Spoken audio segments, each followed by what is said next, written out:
Welcome to another day in the life of TLE. Sorry for the little noise in the background, but I wanted to do a video while I'm up and thinking about it.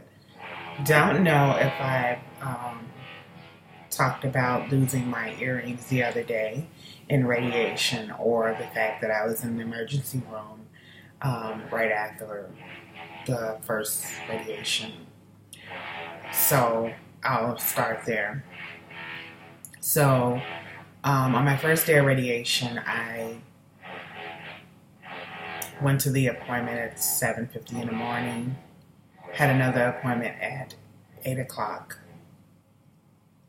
No, I'm sorry, had another appointment at 9 o'clock for a pulmonary function test, and then another appointment with a pulmonologist, which ended at about 11 o'clock. And at that time, I was really sick. I got sick while I was actually on the table for radiation. I was feeling really, really nauseous, and there was this smell that was seeping through while I was being radiated or whatever was going on, x-rays, radiation. They were doing a bunch of both. And, well, I can't tell the difference. I know they said with the beeping it should be radiation, but I really don't know. It was just a lot going on, and it was a long time of taking x-rays. And at any rate, my chest started hurting, and I felt really nauseous, and the smells just made it even worse. And so at about 11 o'clock, as I was walking through the hospital building getting ready to go home, I started vomiting uncontrollably. And everyone just kind of stood there and continued to talk, and no one really came over. Then a few minutes later, this woman was coming up the stairs, and she just started, running to get help and asking me was I okay, and just kind of helped me until someone came to escort me over to the ER. So I went over to the ER, and I was there for about 5 hours getting fluids, medications to help stop the vomiting, and they were also doing some work, some tests to find out what was going on with my heart and why my chest was hurting. And in the meantime, I had contacted my doctor who that afternoon told me that I should not miss my radiation appointment and that I needed to go. And then I contacted the radiation department to let them know that I was in the ER because the ER hadn't contacted my doctor or the radiation department. At this point, it was 2-something, and I mentioned to them before that I had radiation and what should I do about it. And the doctor had the ER doc had originally said that I was probably going to have to. First, he said I was going to go, and then he changed it when I talked about the heart, not the heart, but the chest pain, and said I may have to stay. And I was like, well, what about my appointment? I was told that once you start radiation, you cannot stop it. And so he said, you may have to stay and put it off for now. And when my oncologist said that I needed to have it and I shouldn't miss it, I then contacted the radiation department, and then they said they would call over to the ER and have them release me immediately so that I can get over to my appointment with them. And so, at any rate, they released me because they told me I needed to be over to that building by 4:45 for radiation. And so I'm running over to that building, exhausted and other things. And I get to radiation. I have my radiation. I do my routine, get undressed, go in, put my earrings on the table because they always tell me to take them off prior to being radiated.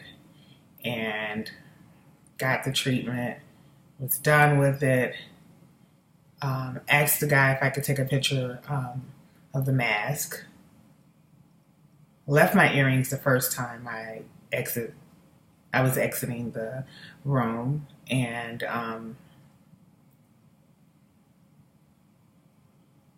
went to go and get my phone out of my purse and came back. But in my mind, I was thinking, I'm gonna leave these earrings. It just, I don't know, just like I should have grabbed them at that point because my mind was on it. Long story short, I came back with my phone, took the picture of the mask, giggled a little bit, joked around with the guy, and then with the therapist, and then walked out and forgot again. So I left my earrings. So I get home and I realized that I didn't have the earrings. Major issue. But not really, because I'm thinking, well, they'll call me or they'll be there because I'm going back first thing in the morning. I think I'm one of the first patients that they see. So I arrived and I mentioned to one of the guys, I said, I left my earrings here yesterday. And he went in to check, but he never came back to say yay or nay.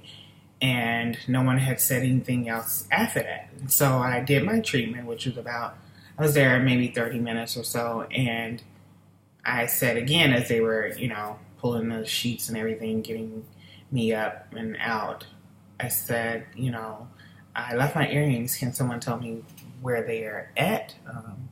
And so at that point, the guy who was there with me the day before said, oh, well, we'll look for them. I'm going to look around and see if I can find them. And then we'll let you know when you return for your afternoon appointment. And I was like, well, where exactly would you look? Because I left them on the table and they should be there. I mean, why do we have to look for them? And then, they really couldn't give me an answer for that. They're just like, well, we'll look and we don't know. We'll look for them though and we'll get back with you. And I was like, okay, still not a good enough answer, but I'll wait it out. And again, I was hoping something happened. But before I go further, I did ask them if someone else cleaned the room. I wanted to know, were they the only people there? Just to try to make sense of, something else happening or someone else being there. Maybe someone else picked them up. There's lost and found. Trying to pretty much get more details. And so they said, no one else cleans up. We do the cleaning up. And they also said that, so at that point I was like, okay, so me and you were the last two people here. And my earrings were here. And now they're gone. So there's no person to, fill in the blank or the question mark about where or why they were moved off the table, other than the guy moving them that was there. And so when I came back that afternoon, it was the same thing. We don't know where they're at. They must have. They really couldn't give me a specific answer as to how and why they were no longer on the table. And so, as I was going to get dressed, the guy that was with me during treatment that day said, I think I remember seeing Kleenex on the table that was balled up. And I remember throwing it away and I didn't look in it. So that's probably what happened to your earrings. And I said, I'm 100% sure that I didn't ball them up and put them in a Kleenex. And I'm not sure how that would have happened. And so he kind of just looked at me and then was expecting me to continue on as if nothing had happened. And I was starting to get really uncomfortable at that point because I'm thinking, I'm trusting you with my life and I can't trust you with my property. This is a problem. My life is way more valuable than some earrings, of course. But those earrings were just not earrings. They were actually something I had been wearing with me during every treatment. And since losing my hair, they were just I was really attached to them and I wore them every day. I stopped wearing all of my other earrings. In fact, a friend of mine gave me a pair of earrings that she got from Hong Kong. They were diamond and 18-karat gold earrings the other day. And I was telling her that I was explaining to her that I had not worn any other earrings since I had those earrings. And during my illness. They just, I don't know, it's just kind of weird. You just get attached to things, and things start to have certain meanings. It's just kind of happen automatically. And I kind of lost my desire to wear other earrings. And she had given me those, like, while I went to visit her in Tybee, and she had given me those earrings. And I put them on that day, but I immediately, when I got home, I took them off because it just felt weird not having my earrings. But I always make sure they're in a safe, secure place, like if I ever take them off. And most of the time I sleep in them because I'm really attached to them. And if I don't have them, I know exactly where they're at. Like, I can go to the spot because I put them in the same spot every day. The same for treatment. When I go to treatment, I do the same routine. I go get undressed, come in the room, put my key on the table for the locker, as well as my earrings on the table. So I'm pretty consistent. And so with the inconsistencies that had taken place, or that was being communicated to me by the therapist, it just didn't make sense. And I'm like, okay, so these earrings, you can't just shoo this away. Not only is this my property, but these earrings had both a financial meaning as well as a what's the word that I'm looking for? Sentimental value as well. And so, I had to stop everything for a moment. Because at that point, I had to accept the fact that now it's a loss. So I wanted to speak with someone else. So I spoke with the supervisor. I spoke with my doctor. I was just like upset. Like, at that point, like, my earrings are missing. No one can tell me where they are. And they were just pretty much saying, like, this has never happened before. Hasn't happened to me before either. I hate when, like, I know that that's a normal reaction, or probably even the normal verbiage in situations where things are brand new. But what does that leave me? Like, I lost my property, and now I've lost confidence in the people who are treating me. I'm putting my hands in the lives of people who, at this point, I'm wondering, can I trust you? And so, to me, everyone wanted everything to go back to the norm and as usual, and for me to just go ahead and continue with the treatment. But I needed a moment to express what had happened. I needed someone to acknowledge what had happened, and I needed someone to hear what those earrings meant to me. And I felt like, there was a lot of shifting, and then my doctor was then saying that I should speak with the patient representative, and that I think he said security or something. There was 2 names he put on a piece of paper, and then I didn't see him anymore. And then for a moment anyway, I didn't see him. And so then the supervisor came in, who was just like blatantly, solid in his demeanor, stating that, these guys had done everything in their power to try to assist me with getting those earrings back. And that always irritates me, because I know that's the norm. And I know as a leader, you're supposed to cover your workers and all that good stuff and stand together as a team. But I feel like if something happens, there's an accountability factor there, because not only did I lose something there, my trust is not there, and there's a certain level of professionalism that has to happen in the result that there's chaos. And so the fact that this has happened, and this has happened to me more than once, and I've been noticing the common trend, and it's maybe just because I don't have anything else to do with my life but notice trends.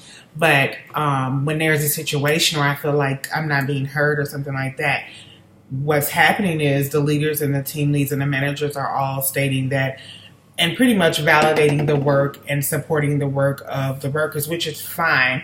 However, where does that leave me with my concerns and my complaints? Like, my earrings are missing. Even if I was crazy and I made all this up, at least acknowledge the fact that I'm crazy and I made it up. But, like, don't just say, well, I'm vouching for these people. They're incredible. They're good guys, and they've done everything that they could to assist you. When, to me, you haven't heard me. You haven't heard how I feel like this is inconsistent, and you haven't heard that these are very valuable to me. You're just ready to defend their reputations. And that's fine. In a sense, it's fine, but it's not altogether fine because there's a dual, um, there's a dual respect that should be there. And those workers and I had confidence in them too up until this point. So I understand the supervisor, approach. However, as a lead, I expect accountability piece to be there too. And so in the event that I'm saying that I don't feel comfortable, as well as my property is now missing, you kind of have to do a little bit more. And I experienced the same thing when I was talking to the social worker in oncology, my oncology department. And I talked to her boss one day. I didn't talk to him. I was emailing him, and his response was, well, she's doing everything in her power to assist you. She works very hard to help you. And I'm thinking, I've been here for almost a year and a half. What has this woman done to help me? Can you give me a list of things that she's done to help me? Because for me, I felt like she's given me very little help, very little respect, very little anything that would be normal in a normal situation. Let's just not even mention the fact that the social work, but human interaction, like courtesy, hello, how are you doing, empathy, all of these things, there's a lack. There had been a lack. And I had been feeling alone, and I had been feeling that I was unsupported. And so the fact that her supervisor jumped to the punch and said, well, I know that she's, how do you know that when you've never met me? I've never told you my concern. And even if you knew that, obviously there's an issue here, because I'm kind of alluding to that not being my experience. So how do you address that as a leader and say, well, I have total confidence in my worker. However, there's an issue here. How do we get past this, and what can we do to bridge the gap? And that's something that I'm learning, and I've seen that is lacking quite a bit with some of the people in the departments that I've encountered. And I'm not a person to really even speak up and complain about a lot. I don't ask for much. And so when I do say something and I feel like someone shoots it down or someone doesn't acknowledge it, it really hits a soft spot, because I'm typically not a person. I'm typically not going to say something until something is, way out of line, and I have to address it. Like I take a lot of blows at times when I shouldn't. It's just a natural reaction for me, and a character flaw. Nonetheless, I really need to figure out how to address this, and I'm trying to get the verbiage as well as the energy to say to these people, like, granted, you have confidence in these people. There's a better way to handle these situations, because I shouldn't go home feeling like I'm a liar or I did something wrong and there's no resolution. And even with me saying that, I was uncomfortable and I had to call the patient rep myself because they said there was no one available. I don't even know if they called or not. At that point, I was just feeling like they was trying to wipe the situation, get over it really fast or whatever. And so when I called them and then I talked, she had someone, the manager called me back, who had said that he was going to talk to the director and see how they can help me, reimburse me, whatever. Still haven't heard anything about that yet. And it's, I think, day 5. So, on top of that, because the earrings, I've already addressed that, they're the value of them both financially and sentimental value. But the other piece is, I said I didn't feel comfortable. So in the event that you felt that the workers, the therapists are excellent, they're phenomenal, and I can't negate that. I can't argue that. I can't argue whether or not, because up until that point, I would have been like, okay, cool, 2 thumbs up. I'm with you. But at the point where I said I don't feel comfortable, there's a challenge here, and the fact that I had to just go back in with these guys like nothing happened. No one came to, just observe or to say, we're here, just not because we think that they're bad workers or not because we think you're crazy. We're just here to make sure this experience goes smoothly. We want to, let the guys know we support them, and we want to let you know we support you too. Like that, to me, I felt like that should have been in place, and for some reason that didn't happen, and I'm not sure why that didn't happen. I'm not sure if that's a normal reaction. And the doctor said to me when I talked to him, he said, and I respected that. He said, this has never happened before, and I really don't know what to do. And I'm like, understood. It's never happened to me either, and I really don't know what to do. And so when I talked to the manager the following day, I talked to him over the phone, and he was saying how I should talk to a social worker. And so it was a really good suggestion because I was really carrying that burden. I was hurt, and I was just like, among other things. And I agreed to, although I had this boatload of bad history with social workers in other departments, and usually stay away from that topic, that office, and all that good stuff. But, I was just like, okay, I'll talk to the social worker. But I did kind of have a little uneasy disposition. So I met with the social worker, and I will say it's been over a year since I've been at this hospital. And for the first time in over a year, I talked to someone who said hello, showed empathy, was respectful, listened to me, tried to get an understanding of what my concerns were. She was just really mild and really laid back. I could tell she was attentively listening to me. And even if she didn't listen to me attentively, she was very respectful, and it brought tears to my eyes because I'm like, man, I've been here a year and I've yet to have this experience with a social worker. Like, not ever have I come here through everything that I've been through, sicknesses, setbacks, infections.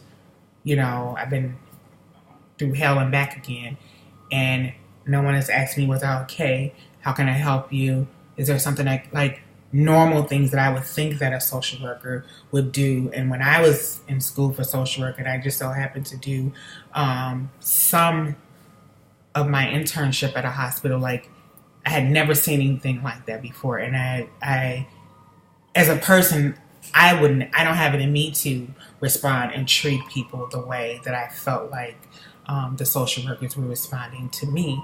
I'm not really sure why that happened. I can't get to the bottom of that. I just know that it wasn't right, and it wasn't appropriate, and it has not been dealt with either. And that's largely because I don't have the energy to fight several battles. I have too many before me, and I'm trying to get through this now radiation and then hopefully the transplant. But I am human, and I am aware of these inconsistencies and, insufficient care that I was receiving from my team or not. So this video is long, and I'm wanting to quit, but I did want to acknowledge that I talked to a new social worker, and I wanted to acknowledge that it felt really good to talk to someone who didn't just treat me like I was a piece of paper. And what I mean by that, I feel like most of these social workers in particular had approached me based on notes or conversation that they had with other people, instead of getting to know me, what my issues were, and treating me like I am some notes that you read, versus there's a whole human here with a heart and concerns and an illness, or several illnesses. And it was nice to have that experience, not just because it was nice, but because I feel like I deserved it. And if I wanted someone to take away from an experience that they had with me in a role of a social worker, I would want them to feel like I felt. I would want them to feel like, I'm listening. I may not be able to help you or fix your problem, but I am listening, and your issues and your concerns are valid. And even as I was talking to her about, well, I feel this way, and I feel like my loss wasn't even acknowledged. They just wanted me to continue on and with treatment. And I know that treatment is important. However, I needed to acknowledge my loss and that I didn't feel safe. And I wanted that, and I wanted more from the professionals, but that didn't happen. But I appreciate her. I appreciate her saying that that was valid and understandable. And even if she didn't agree with it, that's still how I feel. But I certainly appreciate her, acknowledging that and being able to communicate to me back what she felt that I was saying my needs and concerns were. And she said that she would give feedback to the department. I hope that she did. I don't know if she did or not. But what I will say, because the other thing, and I promised this at the end, I had told her that after I had, made mention and talked to supervisors, when I came back the following day, no one spoke to me. No one said good morning.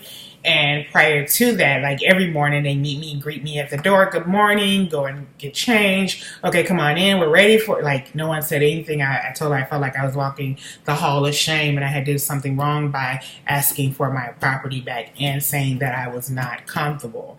And so I didn't like that. I feel like I was being punished again because, and that could be something that I'm carrying, but that is how I felt, that they, by them not, to me, being professional or being consistent, because that had been my experience prior to me making this statement or these statements.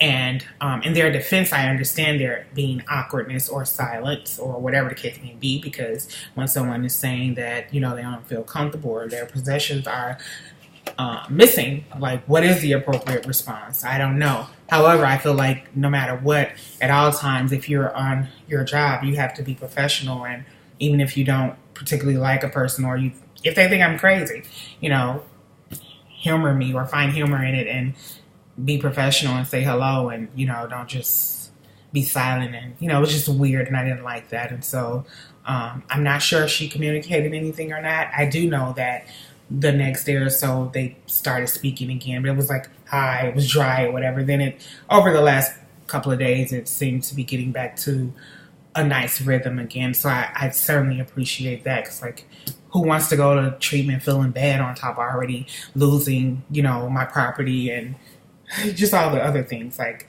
spending, the day in ER and waking up feeling sick every day. And yeah, that's just a lot. So, I'm going to end this. Even in all this, I want to say something positive, because I try to end every day and every note with positivity, because it's just easier to lessen the load and not carry all the bad stuff that happens in the world and throughout each day. So going back for a couple of seconds, when I came in this morning, I seen 3 babies on stretchers, like having to go through radiation, and it just really broke my heart. And I saw one of the fathers like shedding tears, and I know that I don't know, because I'm not a mother or a parent, and I was heartbroken just from my seat. And as a parent, to have to watch your children go through that, I'm like, these people are the real MVPs, to be courageous and come in there every day and watch their children go through this process. Like, it's hard for me, but I'm an adult. Those babies, it's just like, it doesn't even feel right. And so I began to be grateful that I didn't have to watch a kid go through that. And then I thought about the kid and how much of a champion they are to have to go through that. And they don't have a choice, they're just there. And I had to express gratitude for being an adult and not having to face that as a kid, because I imagine being so many questions, and I still have questions as an adult, but just that's a lot of pressure on a kid. So even in that, I had to find something to be grateful for. So I'm grateful that even though today I had to stop a couple of times, I was able to walk home for radiation. No one had to wheel me or things like that. I'm not saying that I don't need help, or I'm not saying that, I wouldn't appreciate some help. But I'm saying that I am grateful that I'm able to do as much as I am able to do for myself. And so on that note, this really does end this video. Until next time.